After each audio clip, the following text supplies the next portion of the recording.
In tonight's news, His Majesty the Supreme Commander of the Jordan Armed Forces orders the setting up of a fund in support of families of martyrs in the military and security agencies.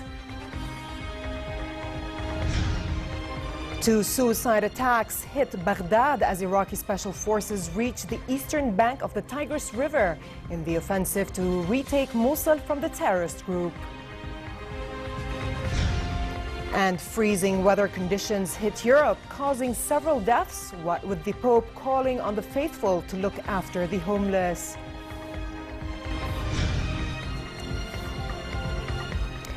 Good evening and welcome to the news at 10. His Majesty King Abdullah, the Supreme Commander of the Jordan Armed Forces Arab Army, has ordered the setting up of a fund in support of the families of martyrs of the military and security agencies. To kickstart the fund, His Majesty has given directives to contribute 5 million Jordanian dinars from the royal court budget. This came during a visit to the Army General Command headquarters, where His Majesty met with Chairman of the Joint Chiefs of Staff, Lieutenant General Mahmoud Frihat. King Abdullah said it is important for the government to provide support to the fund and to encourage donations from the private sector, adding that the Military Credit Services Fund should include the families of the martyrs interest-free. He also urged the need to revise the bylaws of the Economic and Social Association of Retired Servicemen and Veterans, as well as to support income-generating projects for veterans and retired servicemen, and to facilitate their training and job placement.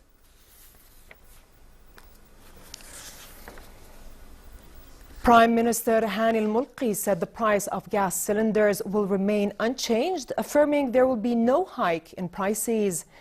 Mulki was speaking during a parliament session in response to questions presented by a number of House representatives on whether the government intends to lift subsidies on prices of gas cylinders. The session discussed other questions related to free health insurance offered to senior citizens. The government's response assured Parliament that the prevailing conditions under which senior citizens receive free medical care will remain unchanged. Furthermore, as of next year, free medical care will be made available to citizens over the age of 60, with plans to expand the health scheme to cover all citizens within the coming 5 years. During today's Parliament session, House representatives unanimously voted the Chair, Deputy Chair and Rapporteur of a fact-finding commission to look into the recent events in KARAK. The House elected deputies Mazen Al-Qadi as Chair, Ahmed Al-Lawzi as his deputy, and Khalid Al-Bakkar as rapporteur. Speaker of the House, Atif Tarawne, urged the need for complete confidentiality and promptness in the Commission's work, as the issue is of top national and public concern. The Prime Minister begins a work visit to Iraq tomorrow, where he will meet with his Iraqi counterpart Haider al-Abadi and other government officials. Al-Mulqi's meetings in Iraq will deal with ways of strengthening bilateral ties, as well as other shared concerns. To Iraq, where Iraqi special forces battling Daesh in Mosul have reached the eastern bank of the Tigris River for the first time in the 3-month offensive to take back the city from the terrorist group. Spokesman for Iraq's elite counter-terrorism service, Sabah al-Nu'man, said units have fought their way to the eastern bank and clashed with Daesh members near a historic site in eastern Mosul. It was the first time that Iraqi forces in Mosul have reached the river, which divides the city. During the advance, Daesh tried to confront the forces from a hill near Ninawa, east of the river, but Iraqi forces and warplanes from the US-led coalition dealt with the terrorists, scores of whom were killed. Elsewhere in the country, and in the latest in a recent spate of bombings, at least 20 people were killed and scores others injured in 2 suicide attacks in the capital, Baghdad. A suicide attacker killed 13 people when he detonated an explosives-rigged car in a vegetable market in the mainly Shiite eastern Jamila district. Daesh claimed the attack in an online statement. A few hours later, another suicide bomber wearing an explosive vest blew himself up at a market in another mostly Shiite district, Baladiyat, killing 7. there was no immediate claim of responsibility for the attack. In Syria, airstrikes resumed in a rebel-held valley near Damascus containing the Syrian capital's main water supply. These strikes came a day after insurgents and the government failed to agree on a plan to repair the springs knocked out of service 2 weeks ago. The Syrian Observatory for Human Rights said airstrikes began early today after a lull since yesterday morning, during which a new round of negotiations over repairs took place. The government and allied fighters from the Lebanese group Hezbollah launched an offensive 2 weeks ago to take back Wadi Barada, a mountainous valley overlooked by Syrian army positions where springs provide water to millions of people in Damascus. The government says it wants to enter the rugged valley to permanently secure water supply to the capital. In Jerusalem, 4 soldiers were killed and 13 people were wounded when a truck rammed into pedestrians near a promenade. The assailant, a resident of East Jerusalem, was shot and killed.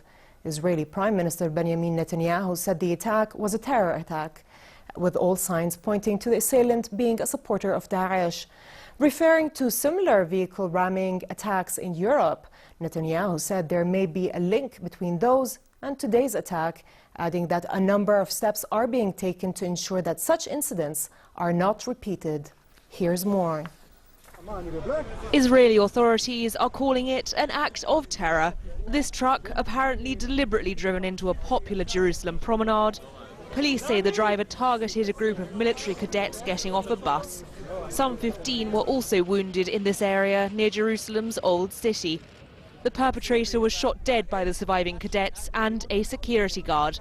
The driver's been identified as a Palestinian man from East Jerusalem, which was annexed by Israel. Over 230 Palestinians have been killed in violence in Israel, the West Bank and Gaza Strip. Many have died in protests and clashes, but Israel says over 150 of them were assailants, often targeting security forces. The dead, 3 women and 1 man, were all in their 20s. The Israeli ambassador in London has apologized after a member of his staff was caught on camera saying he wanted to take down British Foreign Office Minister Alan Duncan, a high-profile UK government supporter of a Palestinian state.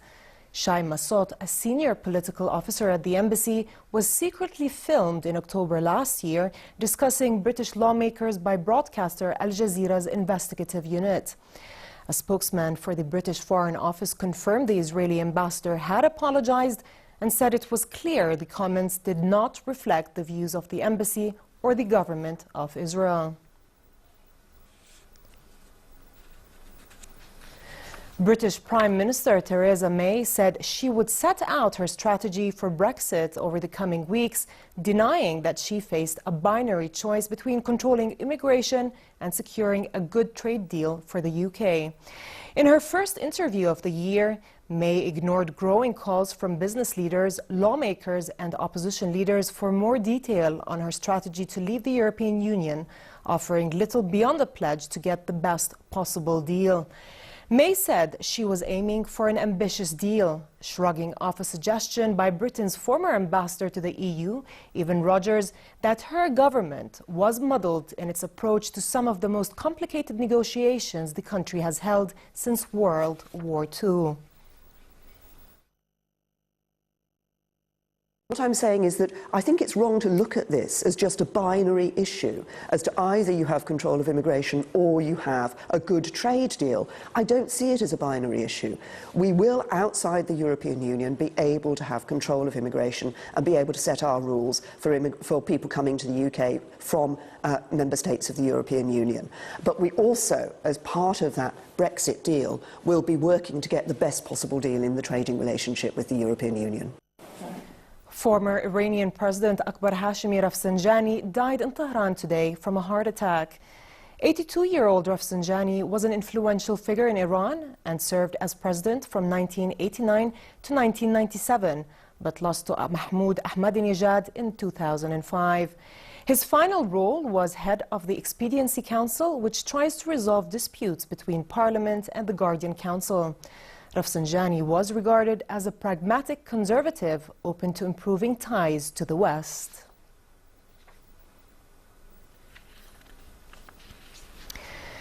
Below freezing temperatures and heavy snowfall has hit Europe, causing several deaths.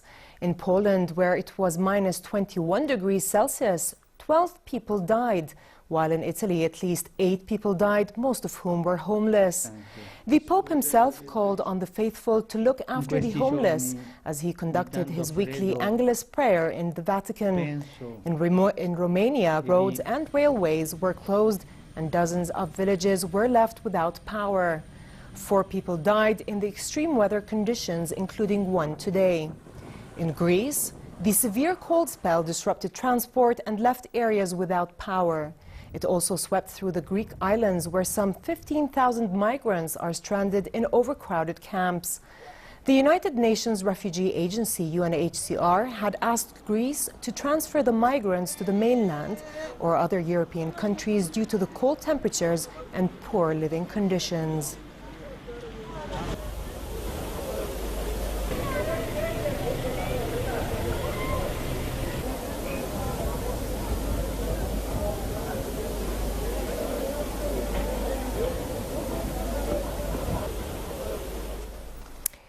British rapper TEMPAH made his catwalk debut at London Fashion Week Men's with a minimalistic casual wear collection inspired by architecture and the everyday man.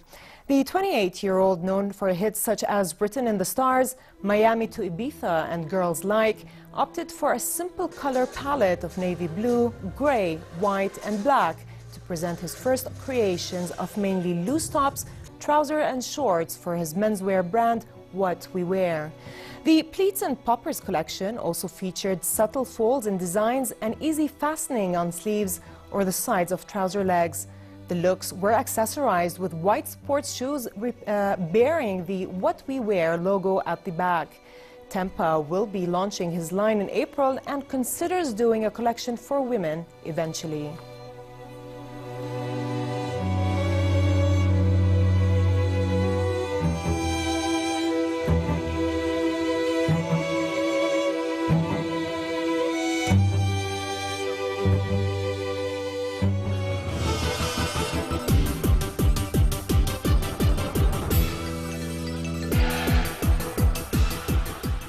Bulgarian Grigor Dimitrov ended a 2.5-year trophy drought after outlasting Kei Nishikori of Japan in the final at the Brisbane International.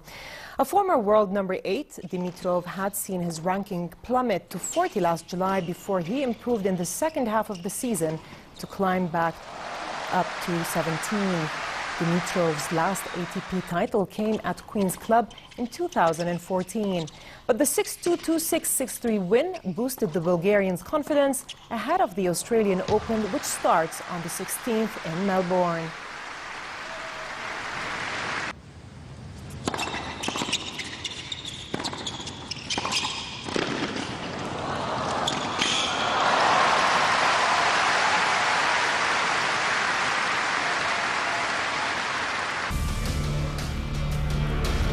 Dutch sim racer Bono House collected a $200,000 jackpot, the biggest prize in esports racing history, after winning the first virtual race between drivers from the Formula E Electric Series and gamers in Las Vegas.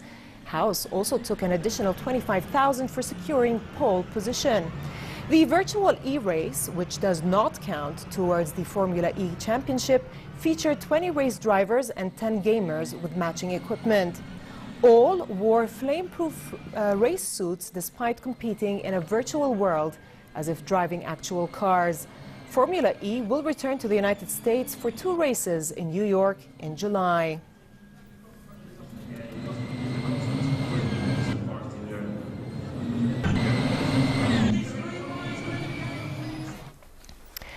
And finally, chilly weather continues in most regions for the rest of tonight, with partly cloudy skies and a chance for drizzles in the northern regions. Frosty conditions in the late hours of the night will affect most regions, including the northern Jordan Valley. Tomorrow, low temperatures prevail across the kingdom with a chance for light showers and snowfall on the northern hilly areas, while winds will be southwesterly brisk, stirring dust in most regions. The Gulf of Aqaba should continue to expect a relatively fair day tomorrow with northerly moderate winds and slightly high seas. Next are the lows and highs for tonight and tomorrow.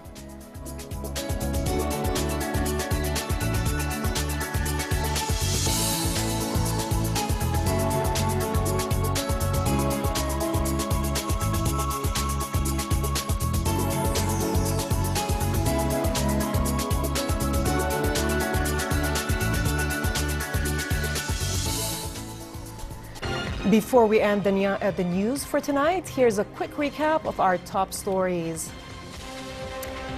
His Majesty the Supreme Commander of the Jordan Armed Forces orders the setting up of a fund in support of families of martyrs in the military and security agencies. 2 suicide attacks hit Baghdad as Iraqi special forces reached the eastern bank of the Tigris River in the offensive to retake Mosul from the terrorist group. And freezing weather conditions hit Europe, causing several deaths, with the Pope calling on the faithful to look after the homeless.